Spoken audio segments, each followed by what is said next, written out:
Hi guys, நல்லா இருக்கீங்களா? இப்போ உங்களுக்கான அப்டேட் என்னன்னா, நம்மளுடைய முதலமைச்சர் திரு ஜோசப் அவர்கள் வந்து நம்மள மருத்துவ காப்பீடு அட்டை 5 லட்ச ரூபால ஸ்கீம்ல நமக்கு மருத்துவ காப்பீடு அட்டை எப்படில இருக்கு. அது 5 லட்ச ரூபா லிமிட்ல தான் இருந்துச்சு. இப்போ அதான் 25 லட்சம் மாத்திருக்காரு. இப்போ நான் என்ன பண்ணணும்? இப்போ நான் ஒரு வேளை மருத்துவ காப்பீடு அட்டை வச்சிருக்கேன், ஆல்ரெடி இருந்துச்சு, மிஸ் ஆயிடுச்சு. இப்போ நான் என்ன பண்றேன்னு தெரியல, அந்த கார்டு இருக்கா என்னன்னு தெரியல, நான் எப்படி கண்டுபிடிக்கணும்? நான் இதுக்கு என்ன என்ன தகுதி இருந்தா நான் புதுசா அப்ளை பண்ணலாம், எனக்கு என்ன மாதிரியான ஆபரேஷன்ஸா இதுல அடங்கும் அப்படின்றத பற்றி முழு வீடியோவை இப்போ நம்ம சொல்ல போறோம். அதுக்கு முன்னாடி நம்ம சேனலை சப்ஸ்கிரைப் பண்ணீங்க. துரோகி காலை டாக்ஸுக்கு உங்களை அன்போடு வரவேற்கிறோம். நீங்க சப்ஸ்கிரைப் பண்ணி ஃபாலோ பண்ணிட்டு நிறைய பேருக்கு ஷேர் பண்ணீங்கன்னா தான் நம்மளுடைய சப்போர்ட் நீங்க என்ன அளவுக்கு கொடுக்கணும் அந்த மாதிரி தான் நம்மளுடைய சப்போர்ட்டும் உங்களுக்கு இருக்கும். நம்ம எப்பயுமே உண்மை தகவல்களை மட்டும் தான் கூற போறோம். சப்போஸ் நம்ம போடுறதுல ஏதாவது தவறுதல் இருந்துச்சுன்னா நீங்க கமெண்ட் செக்ஷன்ல சொல்லலாம், நாங்க உங்களுக்கு தெளிவா சொல்லுவோம். ஓகேவா? இப்ப என்னன்னா, நம்ம மருத்துவ காப்பீடு அட்டையை 5 லட்சத்துல இருந்து 25 லட்சமா உயர்த்திருக்காங்க. இப்போ ஒரு சிலருக்கு சந்தேகம் இருக்கும், இப்ப 5 லட்சமா இருக்கு, நான் 25 லட்சமா ஆகுது, நான் புது கார்டு வாங்கணுமா, நான் புது மருத்துவ காப்பீடு அட்டை பதிவு பண்ணணுமா அப்படின்றது. அந்த மாதிரிலாம் எந்த ஒரு அவசியமும் கிடையாது.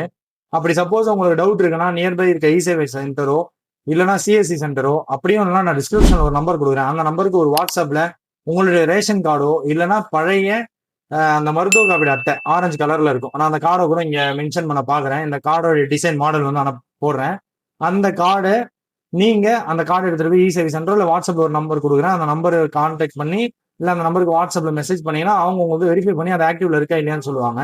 இது மட்டும் இல்லாம உங்களுக்கு எந்தெந்த மாதிரியான ப்ராப்ளம்ஸ் இருக்கு, இதுல எந்தெந்த ஹாஸ்பிட்டல்லாம் இது கிளைம் ஆகும், இதுல எவ்வளவு கிளைம் ஆகும் அப்படின்றத பத்தி நான் டிஸ்கிரிப்ஷன்ல தெளிவா டீட்டெயில் கொடுக்குறேன். அந்த பிடிஎஃப் ஓபன் பண்ணி பாருங்க. அப்புறம் நம்ம சேனலை சப்ஸ்கிரைப் பண்ணிட்டு பாருங்க.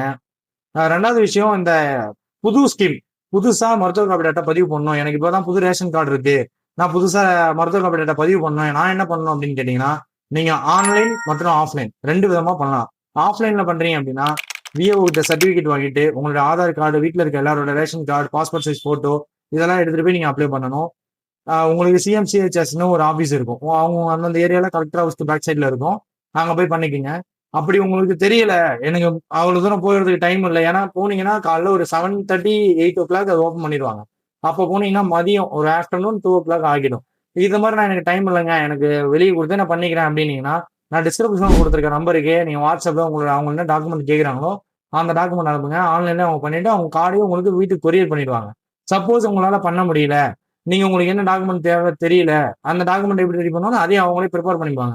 அதற்கு தேவையான டாக்குமெண்ட் என்னன்னா ஆதார் கார்டு, ரேஷன் கார்டு, உங்களோட income certificate, passport size photo, இது மட்டும் தான் தேவை. நீங்க விஓட்ட போய் எந்த ஒரு சிக்னேச்சரும் வாங்க தேவையில்லை. சரி, ஓகேவா? அதனால நான் என்ன சொல்ல வரேன்னா, உங்களுக்கு இந்த ஹாஸ்பிட்டல் இந்த ஆப்ரேஷன் இருக்கு, நான் இந்த மாதிரிலாம் போகணும் அப்படின்னா அந்த டவுட்டையும் அவங்கள்ட்ட நீங்க மெசேஜ்ல கேட்கலாம். அவங்க உங்களுக்கு இண்டிவிஜுவலா வாட்ஸ்அப்லயும் மெசேஜ் பண்ணி அந்த டீட்டெயில்ஸ் அனுப்புவாங்க. எதுக்கு எவ்வளவு அமௌண்ட், எந்தெந்த ஹாஸ்பிட்டல்ஸ் இருக்கு, எம்பேனல்டு ஹாஸ்பிட்டல்ஸ் மட்டும் தான் பண்ண முடியும். இப்ப திருவண்ணாமலை எடுத்துக்கிட்டீங்கன்னா ஒரு ஒரு 65 ஹாஸ்பிட்டல் தான் இருக்கும், including government and private hospitals. இதே மாதிரி கள்ளக்குறிச்சி, மதுரை, திருச்சி, சென்னை, இந்த மாதிரியான காஞ்சிபுரம் நிறைய ஊர்கள் இருக்கு. இந்த ஊர்களுக்கான டீட்டெயில்ஸா வந்து நான் டிஸ்கிரிப்ஷன்ல கொடுக்குறேன். உங்களுக்கு டிஸ்கிரிப்ஷன்ல அதை ஓப்பன் பண்ணி பார்க்க தெரியலன்னா நான் டிஸ்கிரிப்ஷன்ல கொடுத்துருக்கேன் அதே வாட்ஸ்அப் நம்பருக்கு நீங்க கால் பண்ணீங்க இல்லை மெசேஜ் பண்ணீங்கன்னா கால் மோஸ்ட்லி அவங்களுக்கு ரீச் ஆகாது. நீங்க வாட்ஸ்அப்பே பண்ணுங்க. வாட்ஸ்அப் பண்ணீங்கன்னா அவங்க உங்களுக்கு என்னென்ன ஹாஸ்பிட்டல்ஸ் எவ்வளோ ஒரு அமௌண்ட் என்னன்றதை உங்களுக்கு வாட்ஸ்அப் பண்ணிடுவாங்க. ஓகேவா? நீங்க அவங்கனால புதுசா அப்ளை பண்ணணுமா அப்படின்னு சொல்லிட்டு அலைஞ்சிட்டு இருக்க வேண்டாம். உங்களுக்கு மேலும் எதனா தகவல் தேவைப்படுச்சுன்னா நம்மளை தொடர்பு கொள்ளுங்க. நம்மளை ஃபாலோ பண்ணி சப்ஸ்கிரைப் பண்ணிக்கிட்டே நமக்கு சப்போர்ட் பண்ணுங்க. அப்பதான் உங்களுக்கு தேவையான தகவல்களும் நம்ம கொடுத்து நம்ம சப்போர்ட் பண்ண முடியும். நம்மளுக்கு எந்த அளவுக்கு நீங்க சப்போர்ட் கொடுக்கீங்களோ அந்த அளவுக்கு நம்ம தேடுதல் வேட்டைகளை தொடரலாம். ஓகேவா? மேலும் தொடர்றதுக்கு பாய்.